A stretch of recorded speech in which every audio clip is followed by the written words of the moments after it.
Welcome to episode 11 of the Credit Card BS podcast. My name is Shaun. I'm the UC Berkeley graduate that created and taught the university-sponsored course on credit card rewards. I'm here with my co-host, Sherwin. Hi, everyone. I'm Sherwin. I'm a Stanford student really into the points and miles game with credit cards. I started this game over a year ago, and since then, I've opened a dozen cards and gone a lot of cool trips with my family here to share some of the insights I've learned along the way with you all. Um, as you all probably know by now, this podcast is called the Credit Card BS podcast because the initials B and S refer to the schools Shaun and I attend, Berkeley and Stanford, respectively. But as usual, we've put away our differences today to talk about credit card rewards. Today's topic is cashback trash. Now, there's this general debate or dichotomy, so to speak, on what the best strategy for credit cards is. Is it to earn airline and hotel points and miles to do our travel with, or is cashback a better strategy? I know Shaun has a very opinionated take on this, so I will have him start with Yes, that. so first I'm going to give my whole argument here, and then Sherwin will give his, and we'll have a bit of debate and discussion about different points. So I first want to preface this. Okay, so if you're a new listener, if you're a returning listener, before you click away from the video once you hear my take, just hear me out. Let me complete my whole argument before you go to the comments and start roasting me, okay? My opinion is that cash back for a lot of people is trash, okay? Not always, but for a lot of people that focus on it too much, it can be trash. Now, why? So let me first say, cashback is better than nothing at all. 100%. I'm not arguing that. I'm not saying you shouldn't get cashback credit cards over nothing, okay? A free 2 to 5% back on your spending is great compared to nothing. Better than nothing. But the upside is so small for 99% of people that do this, okay? Even if you're getting 3% back on average, which is a fairly aggressive number on $30,000 a year in spending, that's $900, okay? Now, you might be saying, what's wrong with a free $900 a year? Nothing. It's great as long as you're putting in almost no effort. So many people in the credit card game that are focused on cashback focus a lot of time on it. They spend hours thinking about and planning their cashback strategy. Which card should I get? Should I get the Chase Freedom Flex or Freedom Unlimited? Should I get the Discover It? What order should I get them in? What spending should I do on? Let me make this spreadsheet and track it on this app. And when you're doing that, it's costing you a lot of time. If you spend hours and hours thinking about it to get $900, then it really wasn't free. It was your time in exchange for money. Now, you might have been having fun doing that, so I'll concede that. You may have fun doing it. It may be fun to you. It might be a fun hobby. I will 100% concede that. But I could also make the argument a little bit that it is similar to a job if you're spending hours and hours of effort to get money back. Okay, so that is kind of the core of my argument. I think too many people focus too much time on it. So if you're spending no time on it, if it's something that, hey, I want to earn a little extra rewards, let me open some cashback credit cards, let me make sure I do the proper categories, that's fine. If that's all you want to do, that there's no issues with that. But if you're going to be spending hours and hours optimizing for the smallest percentage back on your spending, I'm going to argue you should just be spending more time trying to earn higher income. If I spent hours and hours, every month trying to just get that 2 to 5% back to get $900 back a year, I could probably either just work a little harder, do another job or something, or just figure out more ways to make money. That would be, in my view, a much, much more efficient way to gain return on my spending. So again, if you're not spending any time on it, that argument doesn't apply. Now, can't the same thing be said about earning travel points? Right? I'm spending hours and hours of time to get these points, to go on these trips. So can't you just turn around and make the same point to me? Yes, 100%. But here's my counter. It's much easier to justify the travel time incentive or the travel time sink that you have to put in to research all this stuff because I'm being able to get significantly higher value than $900 back. I can figure out how to make another $900 a year in income. Okay, I can figure out how to get a little bit extra money in my bank account every year if I really put some effort in. But it's pretty tough to figure out how to take multiple $10,000 vacations every year without travel points. That's fairly difficult to do. I don't know, I can't confidently say that that reliably and easily I could earn enough income to pay for that many trips every year. Okay. So if you want to spend time optimizing cashback, that's fine, but don't spend that much. Just focus, in my view, focus more time on increasing your income. Okay. Unless you're spending hundreds of thousands of dollars a year or every month, the upside is fairly low. So I'm not saying to not get cashback cards if you don't care about travel points. I'm just saying be mindful of the time that you're spending in your research and your study. If it costs all this time out of your day, that is an opportunity cost that you could have used to make more money. If you're having fun with it, that's fine. But just be careful because that 2 to 5% extra really isn't going to be the difference in your life. But being able to find a new income source could be. So just be mindful. And as a final note here, I want to say as a generality between between cashback and points, sign up bonuses are your friend. Okay. A lot of cashback people especially focus on the multipliers and the percentages back. But as I've said, like, the 3% back isn't all that much. Regardless if you're doing cashback or points, the vast majority of the value you'll be getting from your credit cards for 99% of people is with sign up bonuses. Unless you're spending tons and tons of money every month, the sign up bonus is going to be your value. Okay. One sign up bonus will often be tens of thousands of dollars of normal spending. Okay. And so I think that's something very, very key to note. Okay. Sharon, do you want to do your argument now? Sure. I mean, I don't think I disagree with too much of what you said, but I'll give a little different perspective for the sake of discussion, right? So, like Shaun, I'm personally also a points and travel person rather than a cashback person because I kind of find more upside, more value there, and I want to be able to, try these opportunities I would have otherwise not been able to afford at all, and oftentimes it's more about the experiences that you're able to do rather than just making a few more bucks here and there, in my opinion. However, I do think cashback could make sense for some, or if not a lot of people, right? Here's the problem I think many people encounter when you're dealing with the travel side of the credit card game. Okay. These points, you can only get really good or outsized value in, like, I think, two categories. The first one is international travel on first or business class, right? Not everyone is going to be able to take those long trips or wants to, or perhaps people have a family and it's hard for them to find availability for many for a lot of people. Some people just want to fly economy because it's simpler. It's really hard to find availability in general. So if some people's travel schedule is not very flexible because they have to generally work, and the on peak holiday seasons are hard to find seats, this may be actually very difficult to utilize. So that's the one place you can find good value. The other place would be, I think, some hotel chains like World of Hyatt. Amazing value. We'll probably do a whole nother episode about how to use these points because with something as few as like 30,000 points, which if you cash out as $300, you could be getting like over $1,000 in value of like the type of hotel you're staying at, right? So I think for me, Hyatt and international first and business are really the only places you can get outside value. I don't think it's as good for domestic travel on airlines. If you go back to our podcast episode 8 called Airline Cards Suck, I kind of make this argument that we may be doing better with cash back than with trying to earn Delta or United miles or American Airlines miles for domestic travel, just because of how devalued they are and because they're tied to the cash rates anyway.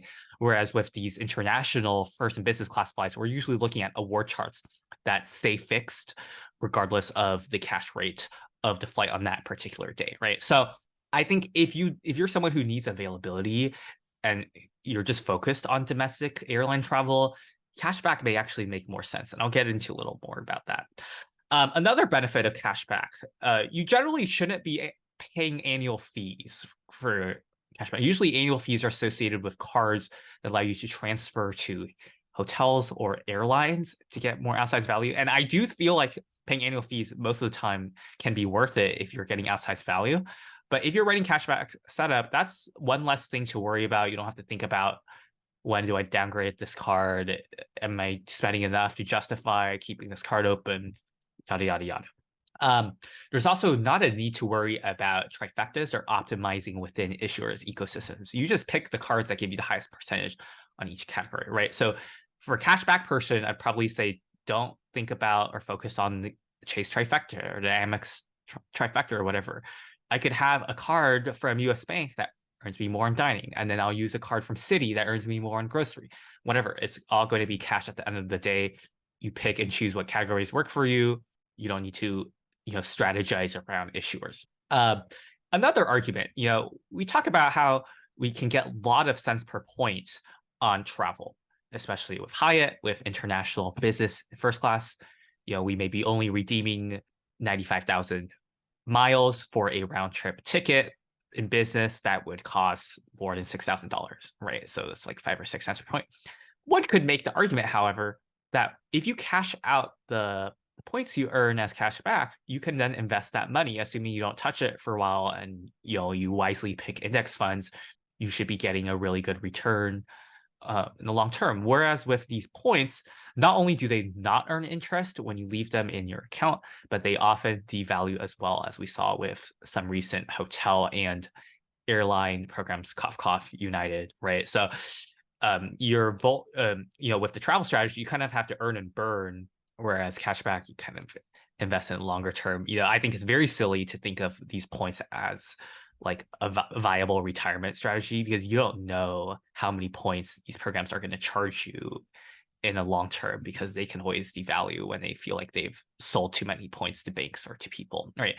I will say that I kind of agree with Shaun's general point about like how over optimizing may cause you to incur a substantial opportunity cost where you could have made more money. But I think the same could be said for travel as well, right? Like one could focus more on making more money instead of spending a lot of time to find award availability or research what are the best deals. Because trust me, like, this is a very fun game because of the upside, but it takes a lot of time and effort to learn all the tips and tricks, to find award availability, that kind of stuff. So if you just say, hey, I'm just going to pick up 2% cashback card, use that, leave it, forget it, and not focus on that, you could also save a lot of time to make more money.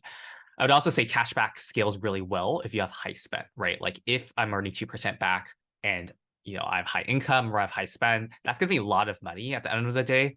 Whereas, if you try to, I think there's a point after which earning too many points doesn't help you, because you can only redeem however many times throughout the year for trips. So if you have like really high spend, I would probably do a combination of cashback and points, or at least cash out some of the points, so they're not just all sitting there, not accruing interest and not being able to be used for travel. This is also why I like certain issuers like Chase and Citi, which kind of like let you play both games, because those points can be transferred to airlines or hotels with a lot higher upside, but also they could be cashed out 1 cent per point if you find that they're not for you, right? So there's kind of this escape valve. For example, if you sign up for the Chase Sapphire Preferred, you get 80,000 points. You realize this game's not for you. You're not gonna spend time figuring out what's the best way to use those points. You could easily cash them out for $800, and that still beats the $95 annual fee from the first year. You could downgrade the second year, right? So I like Chase and Citi. They have these kind of escape valves. American Express and Capital One, you kind of have to be more careful, because once you play their game, if you cash out statement credit, you're getting half a cent or 0.6 cents per point, horrible value. So you kind of really have to commit to that. Okay. So just keep that in mind. Okay. I think I will pause here for now and let Shaun respond to some of these points. Okay, yeah. So I do have a few responses here. So I think one, I agree. I understand the opportunity cost of like investing the money with versus points. I think the main counter I would have there is the reliability of it. So investing, if I was, even to 2x my money, it's either the case that it's going to take many, many, many years, or I'm taking risky investments. So points, I can reliably get higher value. Like it's almost, as long as I know what I'm doing, it's basically a certainty. I do also agree with you for sure on there is an opportunity cost in the travel space where you should be focusing on making more money versus chasing these award availabilities and all that. I think there's an interesting counterpoint to where the benefit you get almost scales more with the more money you make. So I agree though you need to focus on making more money because when you start making more money, the benefits are better. Because if I get a $10,000 hotel stay for free, but I was never going to pay for the $10,000 hotel stay, I got a nice stay, but I didn't save any money. But if I was going to pay and was able to and was willing to pay for a $10,000 Maldives hotel stay, but then I got it for free, I just saved $10,000 because of my knowledge in this game. So I think it scales. That's what I love about the travel side much more than the cashback side, because this scales so well. It scales even to very, very, very high incomes. I don't care if you're making $1 million a year. A $20,000 ANA first class seat, that hurts. That stings. So having that ability to redeem for things that are just ultra stupid high value, it provides some upside that unless you're some billionaire, there's, a level of benefit at all level to everyone. So so I'm just reading through thinking some of your points here. I think for annual fees as well, I do want to make an argument that on the travel side, that a lot of times my points to cash back apply to people that are not willing to get annual fee travel cards. Because to play this game to a level that you'll be able to get significant value, you're almost going to have to, like, at a guarantee, you'll have to get annual fee cards. At the very, very minimum, I guess the lowest annual fee strategy you could play is a Sapphire preferred or an Ink preferred, coupled with a bunch of Chase Ink cash or unlimited business cards to get those subs and to get the 5x multipliers. That's probably the lowest annual fee strategy you could play that you could still extract significant value from. That or also the Wyndham business card thrown in there. I think that's a no-brainer card. But to some degree, you'll have to pay annual fees, in my view. If you're not willing to pay annual fees, it's really tough to extract good value because the sign-up bonuses might not be big enough. You won't be able to get the perks that make sense. And I think you're playing a very tough uphill battle because if you're not willing to pay the annual fees, do the vacations mean that much? Like, if you can't afford the annual fees, to be honest, it may not be worth it. It may just be, in the sense, if you want these luxury vacations, it starts to get to an area where if that's a significant financial burden, it may not be the time to focus on these luxury vacations. And I mean that like in the true honest sense that you need to make sure you can walk before you can run. In terms of your point on domestic airline travel, I think, yes, as a generality, that it's difficult to get outsized value from travel points in the domestic airline space. I think the only exceptions to that are like the Turkish deal. I think that's very, very easy to get exceptional value. I think Southwest Companion Pass, that's pretty easy to get exceptional value from. Those are the two main ones I would say. There are, maybe a couple other ones, but yeah, as a whole, yes, it's tough to get value from the domestic travel space. And then, yeah, as a final thing here, in terms of like one thing, as just a complete side thing, as someone, let's say you want to play the cashback game, and let's say you agreed with my points that you want to play cashback, you don't want to spend time on the travel game, but you also don't want to fall into the time sink of picking out cashback cards, but you still want to maximize it. What would be a good strategy? What would be a good thing to do? So I think at a minimum, 2% base cashback card, maybe a couple rotating category cards. And then, to be honest, if you have a friend or someone in your family that's into credit cards, just send them a message and just like send them your spending categories and just say, look, I want to do this. I don't want to do any research into it. Just tell me what cards to get. I'll use your referral links if you tell me. And I guarantee you, people will be lining up to plan your credit card strategy for you. People want you to use those links, okay? And they will help you plan your whole strategy for them or for you. And you won't have to do any work. You'll just have to apply for the cards. So I think if you don't want to put any effort in, that would be a really good way. And I promise you, the person helping you would be more than happy to. Okay, yeah, I think those are all really good points. I mean, I generally would agree with the point about annual fees. I mean, I just think the easiest way to think about it is like when people are like, why am I paying a fee for what should be free? If you think about it, most of the credit cards that have no annual fee, your sign up bonus is around like 200 or so dollars. But even just for like a $95 annual fee card, we're talking about at least $600 to $800 in sign up bonus value, if not more, right? So even if you have no plans on holding that card long term, if you know that card has a downgrade path to a no annual fee card, it almost always makes more sense to apply for that annual fee card the first year, collect that bonus, and then downgrade it, right? So annual fees should not really scare you off. Obviously, don't open cards with huge fees if you're not going to really utilize the benefits. But assuming that you can, use the credits, use the perks, get outsized value, it's almost a no-brainer. It's almost like I'm purchasing discounted travel package by paying this annual fee and getting more, right? I think the Hilton Aspire card is such a great example. It's only it's a $450 annual fee. Sounds like a lot, but it's almost like a luxury vacation package discount, right? You get $250 in airline incidental credit each year, $250 resort credit, and you get like an unlimited free night certificate. Can be used at like the most expensive Hilton properties in the world. We're talking about like $1,000 a night, whatever, all for a $450 annual fee, and you get the top tier status and party pass.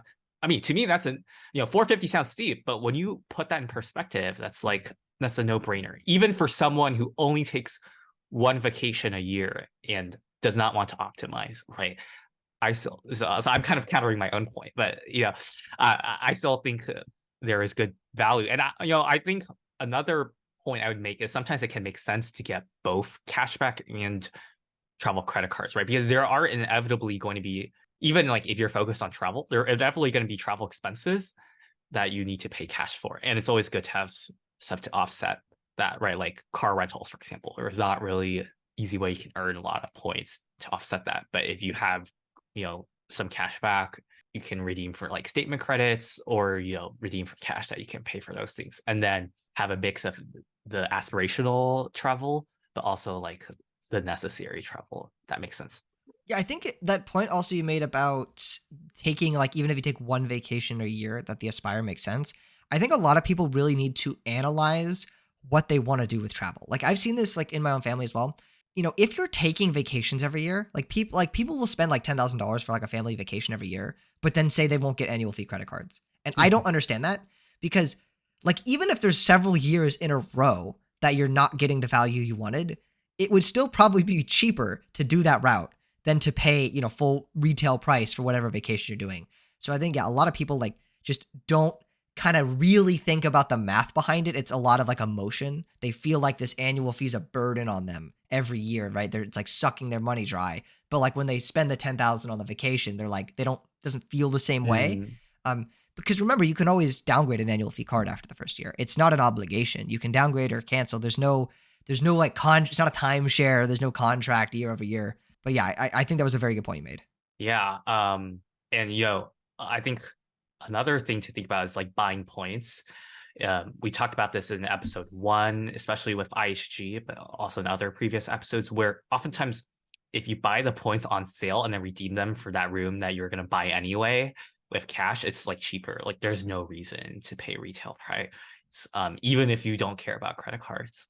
That's an amazing point. Exactly. You don't need like for deals like that, like when you're buying the points at a discounted rate, that is cheaper than the price of the hotel that you were going to book. You don't need any special credit cards. You don't need any work. You can literally just buy the points, redeem the points, and now you've just saved money.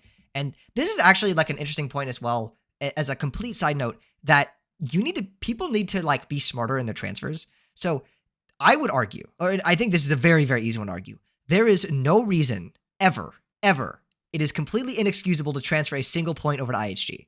I would say that is the most inexcusable thing in the whole points and travel game. Why? Let's say there's a decent IHG redemption that you want to do. Wonderful. Okay. It would be cheaper, usually, like 90% of the time, it would be cheaper to cash your points out and buy IHG points. Because when you transfer the points over, it's 1-to-1. But if you buy IHG points, it's only half a cent per piece. So you could buy 2 IHG points per point if you just cash them out. And even if they don't have a sale, you can buy unlimited IHG points at 0.6 cents per piece. There's a loophole to that. You have to Google it, but Or you have to listen to episode 1 of this podcast. Episode 1, where we I talk go about into it then. detail. Yeah. But so in that case, like there's no reason to transfer because you can just cash it out and you can buy unlimited. There's no like, oh, it's a cap or it needs to be on sale. You can buy unlimited points at 0.6 cents each. So like you're just burning money in thin air if you're transferring to IHG or something like that. So be careful on when you transfer. Don't just go, oh, the value is good. You really have to think about like, does this actually make sense? Yeah, I know we've gone a little off topic, but one of my biggest pet peeves is when I explain to people that I have 10 credit cards and they're like, oh my God, how do you manage that? That sounds really stressful. Are you in debt? Whatever, right? And it's really not that. I think there's a misconception that if I'm opening up all of these cards that I have to be using and managing them all day, where in reality, oftentimes I open them up, I get the sign up bonus, and then they go in my drawer until next year when they give me a free night certificate if it's a hotel card, or I just have it on my online account so I can transfer points. But really, for my everyday spend, I'm using the same two or three cards, even though I have like 10 or 11 cards. It's in my drawer, right? But they are all generally doing something for me for my travel. It's not like I have to actively manage them or they're very burdensome. Now, I can't say that's true for everyone depending on your like financial habits. This could be a trap. I don't know, but for me, it's not as daunting as it might seem to manage all of these cards because I mean, even if it's a little more work, the like Shaun said, the amount of return I get on it from the free travel has been insane. Off of one credit card will just be thousands of dollars of value, especially the business cards that have big bonuses. That's a very interesting area as well. I forgot to bring up that as you mentioned, like you have these cards, you have these 10 cards that you don't need to spend on, but you're able to extract value every year out of them. And that again, like for me with cashback, you can't do that. It doesn't exist because to get the value out of the cashback card, by definition, you need to spend on the card. So every additional cashback card you get, you've now diminished. Your returns just keep diminishing because the spend you're doing on that new card, even if it's a higher category, well, you were earning potentially, a couple percent on this other card. And now your spend can only go so far. So unless you have like infinite spend and unless you're a manufactured spending god or something, right? Your returns are diminishing each time. Whereas with a travel card, ones that have annual fee free night certificates, they don't diminish. Every extra card is a full extra certificate. There's no, oh, if I get 5 certificates, I can't use them all or something. Like, no, as long as it fits my travel plans, it's the same per card. It scales perfectly. Yeah, I almost think of it as like buying discounted packages in advance rather than being like paying a fee. Annual fee sounds scary. Sounds like I'm losing money, right? But if I'm saying I'm paying $95 up front for a hotel room that could cost $300 to $400, yeah, sign me up. So it's about the framing and about the mentality. I think with a lot of this game. Before we end, I do want to provide what I think would be the optimal cashback strategy if you do decide, that strategy is for you. So, it can vary from person to person, but generally you want to focus on different categories. So, of course, you need a catch all card, right?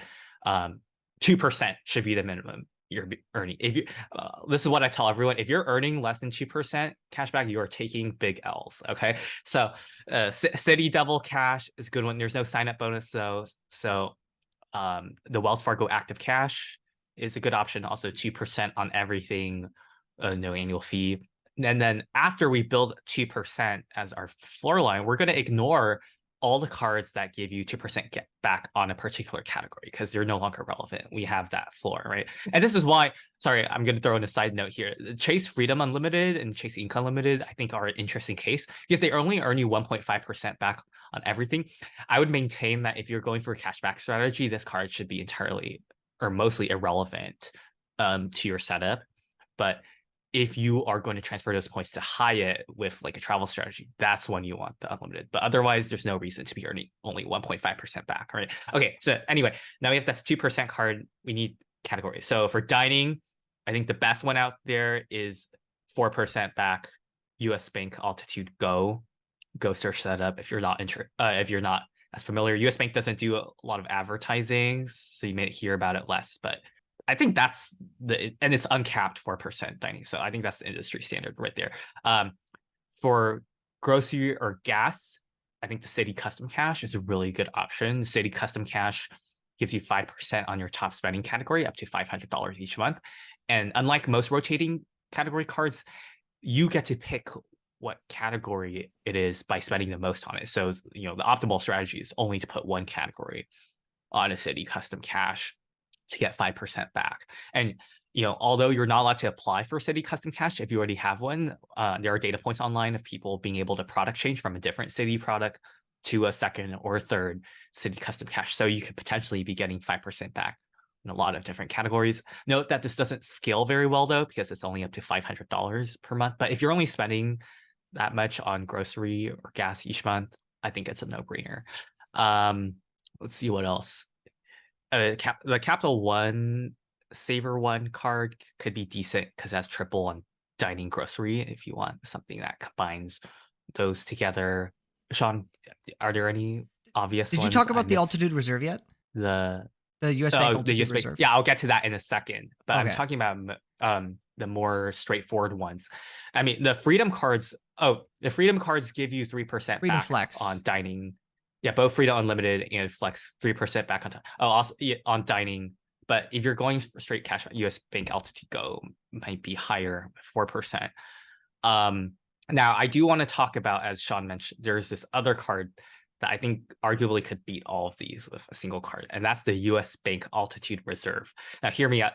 It does have a $400 annual fee, but the reason I think of it more like cashback is the following, right? So first, there's $325 credit for any travel or dining purchases. So that's taken care of. Now you have $75 annual fee left, pretty much.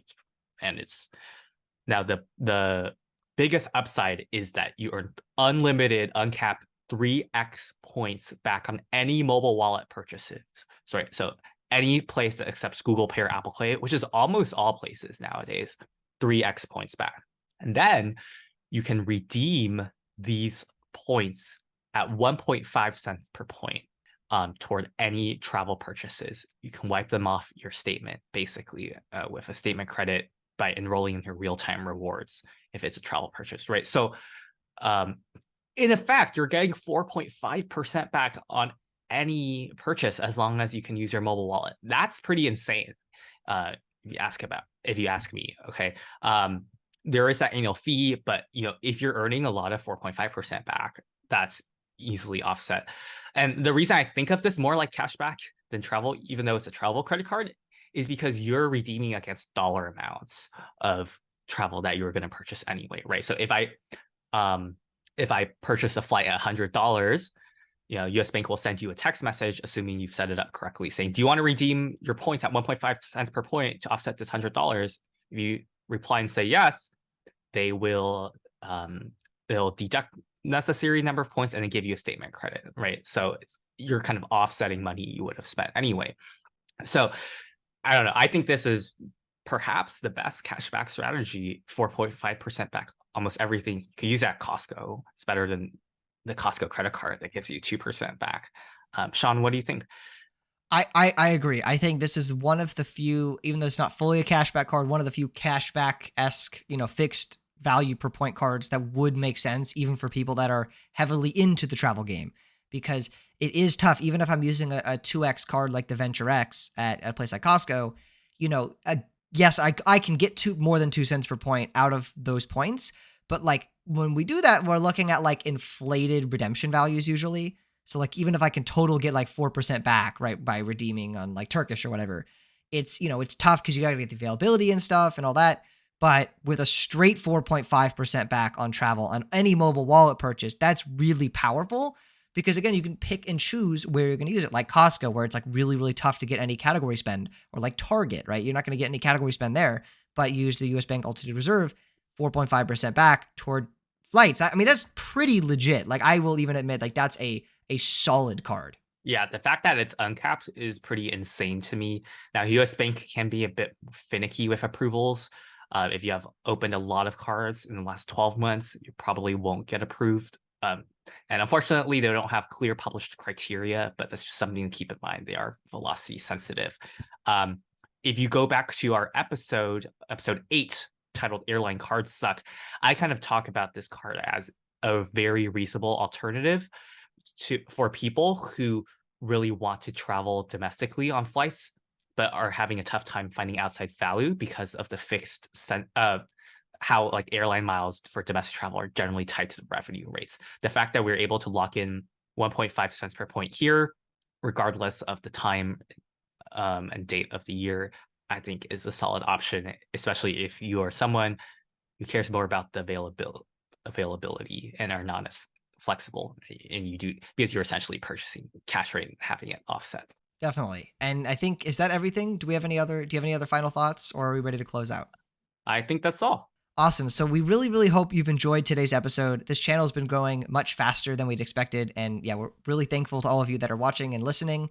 If you do want to help support the channel, please consider using any of the credit card affiliate links at the link in the description. You have no idea how much it helps us out. Also, please consider subscribing to the channel and giving this video a like. It really does help with the algorithm. And if you want to connect with a community of highly advanced award travelers, please consider joining the Travel Lane Discord group. It's the top link in the description. You will learn so much from them, I promise. And we will see you in the next episode. Thank you. Take care and goodbye.